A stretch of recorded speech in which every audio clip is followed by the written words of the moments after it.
Kahit ba sa kahuli-hulihang pagkakataon ay maiisip mo na pwede ka palang ilagay dito.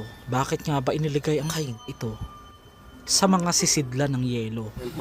Iba-ibang tao. Yung mga kadugo. Sila ba ay may kapayapaan pa rin natatamasa o talagang kapabayaan ang kanilang sinapit? May ari yan, wala nang pakialam. So yan, may foreigner din dito mga master na inilibing, may mga Pilipina din, oh. Saya-saya ni ate nung buhay pa.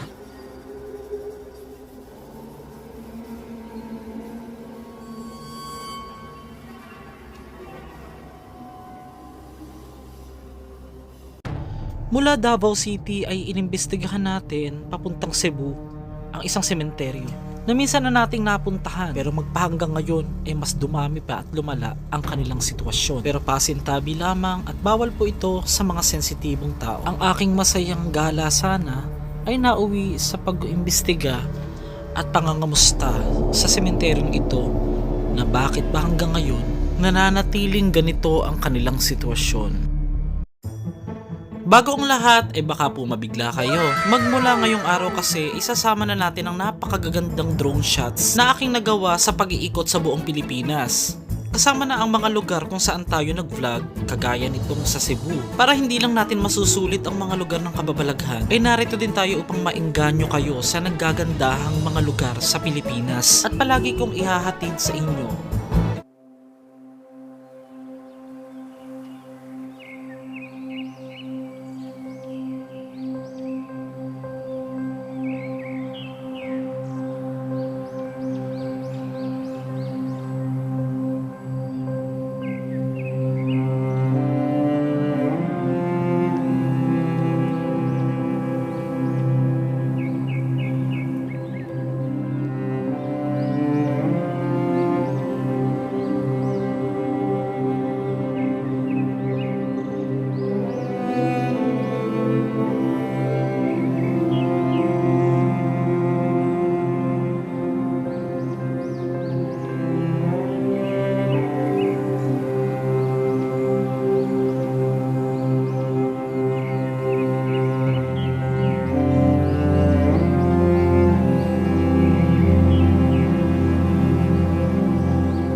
Yung pinapakita ko sa inyong drone guys, ito yung ating aakyatin maya-maya lamang.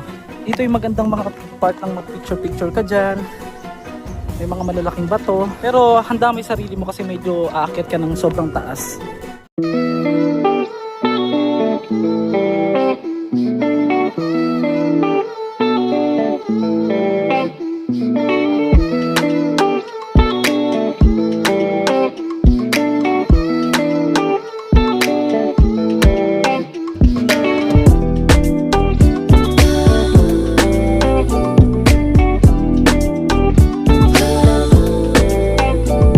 Kapansin-pansin na para siyang nasa ibabaw ng bundok na may mga bundok pa sa ibabaw. Narito ang aking mga kuha na para sa inyo. Ang pic na ito ay matatagpuan sa Mantalongon, Dalaguete, Cebu.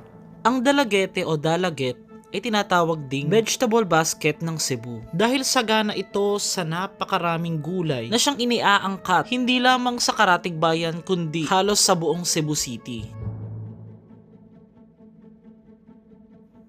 Kilala din ang lalawigan ng Dalaget bilang summer capital of Cebu. Ang Osmeña Peak ay tribute kay President Sergio Osmeña na ipinanganak sa Cebu. Ito ay madalas niyang pinupuntahan dati nung siya ay nabubuhay pa.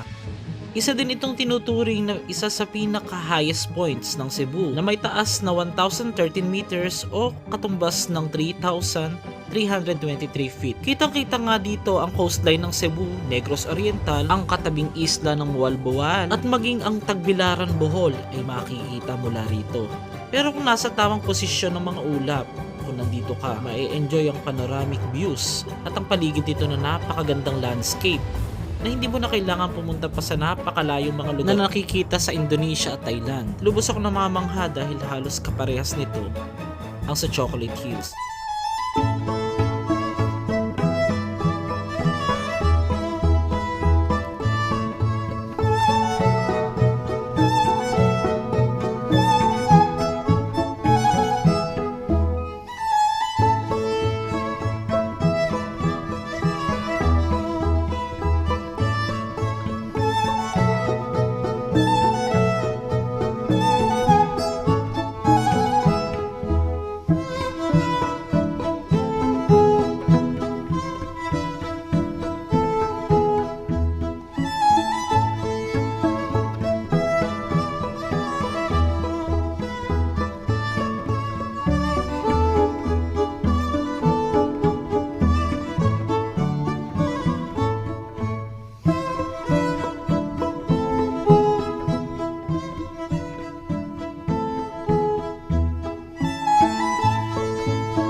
So ito mga master, nandito tayo ngayon sa public cemetery. Karugtong siya ng private at public dito po sa Carcar, Cebu.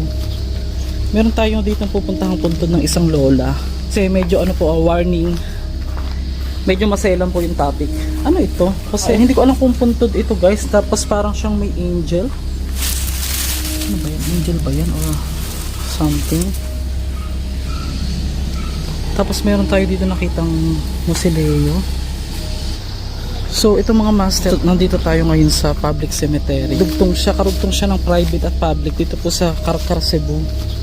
Meron tayo dito pupuntahang puntod ng isang lola. Kasi medyo warning. Medyo maselan po yung topic. Ano ito? Kasi hindi ko alam kung puntod ito guys. Tapos parang siyang may angel.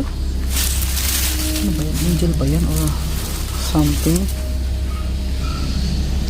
Tapos meron tayo dito nakitang musileo. Ang laki ng musileyong ito guys. So, ito yung mga iniligay sa icebox. Ngayon, balikan natin. Dahil nag 1 million sa atin to nung nakaraan. Dito po sa Carcar. Yan. Tapos tignan natin kung nandyan pa rin sila. Ay, may cross dito. Ngayon, meron po inilibing dito ng February 4. Pinanganak, 2000. And namatay ng February 5, 2010. So, 25 years old na siya kung buhay siya ngayon. Ito naman guys, parang may nakatayong rebulto dyan sa pinakaibabaw niya. May nakalibing na ang pangalan ni Canor Enriquez. Yan, parang mga mayamang pamilya ito dati sa Cebu. Napakainit. Ang haling tapat kasi guys mag-aalas 2. May foreigner din dito mga master na inilibing. May mga Pilipina din, saya-saya ni ate nung buhay pa. Parang nakikita ko to sa kapitbahay nung nakaraan na. Ay hindi pala, kamukha lang pala, sorry po. So ito naman mga master, nag-iisa lang si kuya dito. March 30, ka-birthday pa ni Celine Dion namang namatay. Ang adlaw po.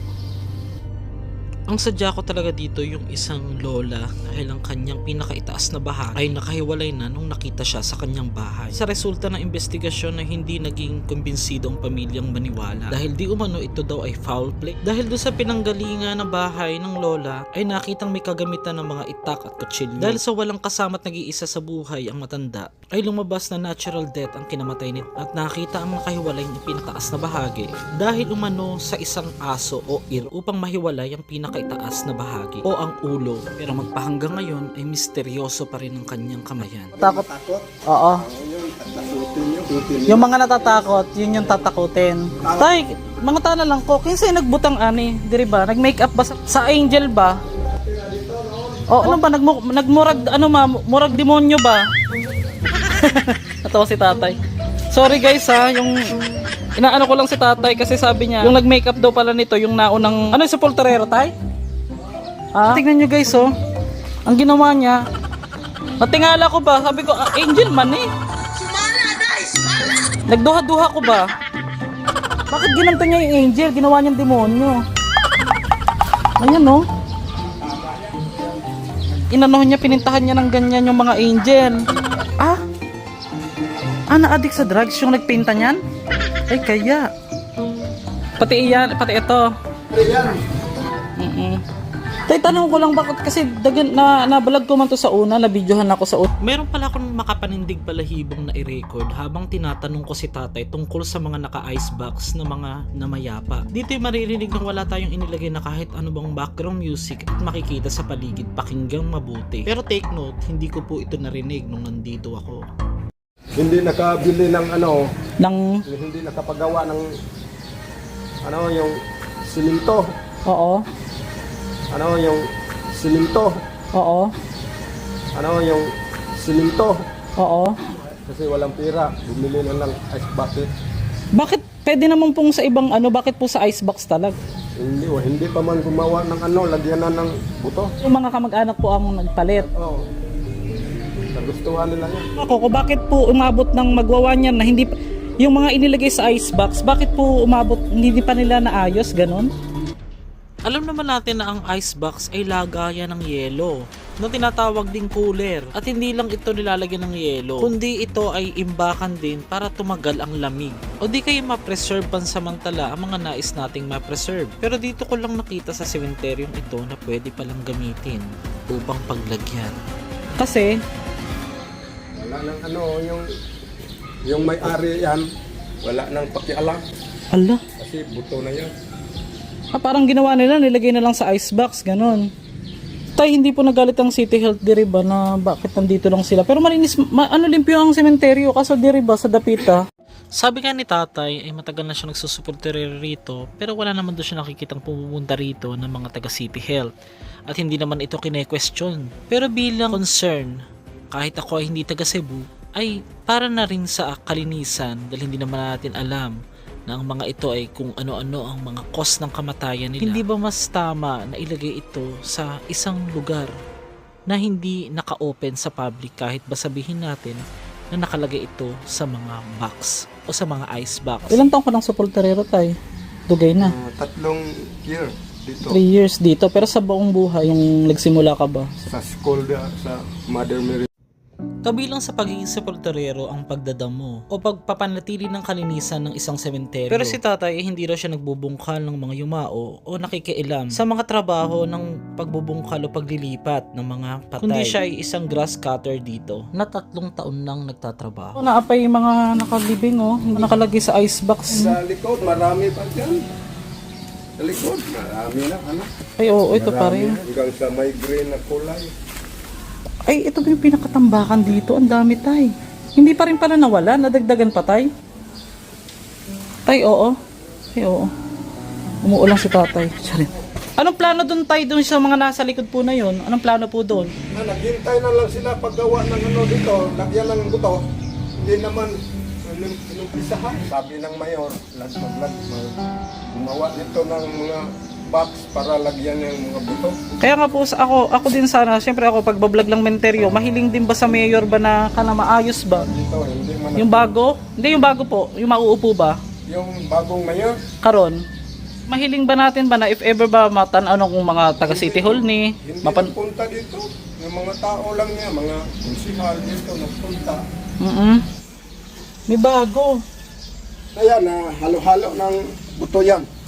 Ay, ibig sabihin tayo sa isang icebox, iba-ibang tao, Yung mga kadugo na magkakamag-anak na lang. anak na lang. Kaya nga po, ibig sabihin iibang tao po yan, iba-ibang Yan, tao. nakasali na yan, yung picture, nakasali na dyan. Sa ano ba yan, ama ba yun, ano ba, pinaba, Ay, yun. Sinali na lang dyan. literal icebox talaga siya, oh. Tapos niligyan lang ng sako sa loob. Ngayon, marami palang nakalibing dyan, hindi lang pala iisa. Yung dalawang ice bucket diha dyan na sunog, yun, oh. Yung buto, nagawang uling. Bakit nga po pala? Anong po? Dila, Oh, gets ko na tay. Ang ginawa nila nung nagpatak sila ng kandila dito, ngayon, syempre gumapang yung apoy. Mabilis maanuhan yan. Mabilis magkalat ang apoy tayo, no? Wala nang araw na ba? Opo. Nilagay ng kandila dyan. Wala na kami dito. Out na kami. Ano nila yan, di ba? Ilibing, hindi pwedeng patagalin. Ilibing agad o ilipat sa mas magandang sementeryo. Yung ibang may-ari. Kasi mayaman yan. Yung wala nang pira na po. Oo. Pag umulan na, pasok to. Tubig. Grabe, ito mga master, yung binalikan ko to nung nakaraan. Yung mga inilagay sa icebox. Halo-halo, may bata, may binata, may matanda, may baby.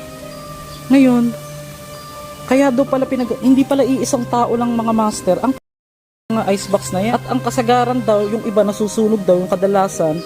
Kasi pag nagtutulos ng kandila sa ibabaw mga master dito, hindi rin maiwasan. Syempre, pag umaapoy o kumakalat, ayan, nasusunog yan. May mga nasunog na raw dito. Ito pa mga master. Si Viana Marie, Yamomo, November 7, na medyo malaki yung kanyang nicho kumpara dun sa mga nakikita ko. Pero ito, isang icebox na pinaglagyan umano ng mga na mayapa. So, dito sa part naman na ito, yung ibang mga inilipat din, may mga bata pa. Itong mga to, hindi pa po ito permanente. Mga yan, tulad po nito. Alam niyo naman content ko, walang kaartehan. Pero ako maarte daw ako. Okay lang, maarte jud ko talaga sa tanan na bagay, lalo na sa mga plastic na kagaya mo. Ikaw, para kanino ka bumabangon? Oh! So ito, inilagay sa icebox. Ito may balot naman ito.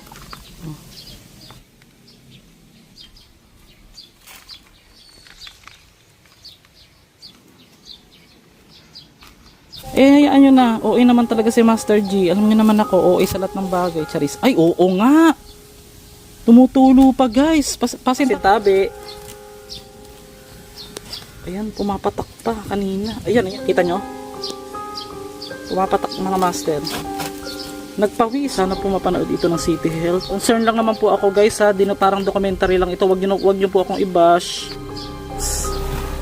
Tapos hindi lang po daw isang tao lang nandito sa isang back. So mga master, ito pa yung dati hindi pa rin nalipat na Hala. Halos mag-iisang taon na nga, bakit hindi pa rin ito nagawa ng paraan o nailipat man lamang ng kanilang mga kaanak? Pababayaan lang ba natin ito ng mga nakatiwangwang lang dito kahit ba sabihin natin na sila ay nakalagay sa mga icebox? Bilang concern sa kalusugan ng mga dumadalaw din dito, ako po ay nagtatanong lamang. Parte rin ito ng ating kalinisan. Ito, mula sa icebox, ilalagay na siya sa ganitong kaliit na lagayan na parang bolts. Tapos, ipinatong na yung mismong kanilang lapida kung saan hinukay. And then, after 5 years, mga master, yung makikita nyo yan dyan. Iba yung amoy dito. Pag natapos na po yung kontrata, matapos ang 5 taon, yun lang naman talaga ang totaling kontrata. Dapat, nasa maayos na libingan na sila, pero hindi na po inasikaso at pinabayaan na po ng ilang kaanak ng mga yumao dito. Ang kanilang, kumbaga ang mga buto ng mga patay na ito. Nakikita ka rito mga master, may iba pa dyan na mga pinagsama-sama. Wala na din kung nag-claim. Kalat-kalat na rin po yung mga lapida dyan. Ito yung part na parang nasunog. Yan. Karamihan po yan, more than 5 years na yung mga nandito at hindi pa rin kinukuha kanilang pamilya. Ito si tatay, Hindi ba kayo nakukonsensya, guys, kung sino man ang mga kamag-anak ng ilan dito na hinahayaan nyo rito na uulanan, nandito lang sa icebox. Akala ko mga master, ang nilalagay lang sa icebox, kaya nga icebox is yellow, pero dito mga patay. Sabi, tingnan yung umugang kabaong ng nakaraan. Yung iba parang nilalangaw. Hindi naman po lahat inilagay sa icebox, yung iba inilagay dito sa parang bolts. Kaya lang, pinagsasama-sama talaga ng karamihang kamag-anak. Hindi lang po isa ang nakalagay. Si tatay, 2018 pa siya pumanaw. Para sa akin, wala naman ako nakikitang mali sa paglagay ng mga ito sa icebox. Ang pinaka-concern lang talaga natin dito ay pagdating sa kalusugan. Hindi natin sigurado kung ano yung kanilang kinamatay. Dahil ang icebox ay gawa sa styrofoam at ito ay napakadaling dapuan ng apoy upang mabutas o masira hanggang sa masunog. So papakita ko sa inyo, baka sabihin nyo hindi to kung ano yung nandito sa loob ng icebox para masabi nyo totoo.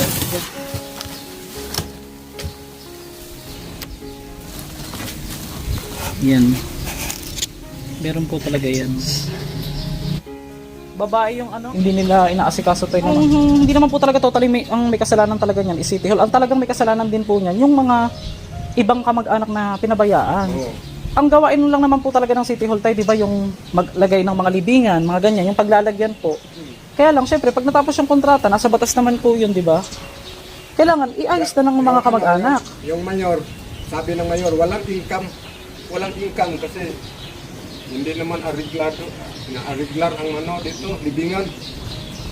Ang alam ko po tayo, di ba 200 po per year? Magkano? O per Yung patay, Opo. paglagay dito, 3,000. kada? Yung bangag, yung buho ba? Oo, Paglagay yung patay dyan, 3,000. Pag 5 years na, kunin, lagay dyan ang buto. Ngayon, pag gusto ko naman pong bawa ako yung kamag-anak ng isa dyan, Oh. ngayon kung nailipat na, nailagay na po sa icebox, kukunin ko na po dyan. Ngayon, pag nilipat ko po, another bayad na naman. Oh, another. Nasa magkano? Punta ka sa Treasurer. ano nang transferring tong buto Pagka- sa iba ng mintire. Magkano po? Ay, hindi na po dito pwede. Pwede Pwede din. din. Nasa magkano po tayo? Mga 300 lang, hindi maabot na 300. Pesos? Oh, narinig nyo yun. Mga 200 plus ra. 200 pesos ang isang ganyan pag nailipat sa ganito? Magpagawa ka ng box. Oo. Ano pa? Labor. Mhm. Gawa yan ng box. Dating ng 5 years. Kunin yung patay, buto naman. Hindi naman Ngayon, pag ililipat ko po uli iyon sa ibang lugar naman, magbabayad ako ng 300. sa ibang mintire. Hindi, kung dito din po, limbawa, datapos ni kontrata niya, ngayon sa ibang part naman dyan, iba-iba naman, pwede po, Magbayad ka ng 3,000. 3,000 naman. 3,000 uli. Yung ano? Karamihan. Okay, gets ko na tayo. So, kaya po pala natambakan, kaya din po pala natambak din yan. Wala na din paglalagyan. Tayo dahil puno na. Okay. At least para malinaw sa nanonood. Hindi naman po pala totaling pinabayaan lahat. Yung iba dyan, hindi lang talaga pinupuntahan na ng pamilya. Bukod doon, yung iba dyan, wala nang paglalagyan. Ba't hindi na lang sa ibang sementeryo po? Mahal. Ay, Taas yung price nila. okay. Salamat po. Balikan kita tayo dali.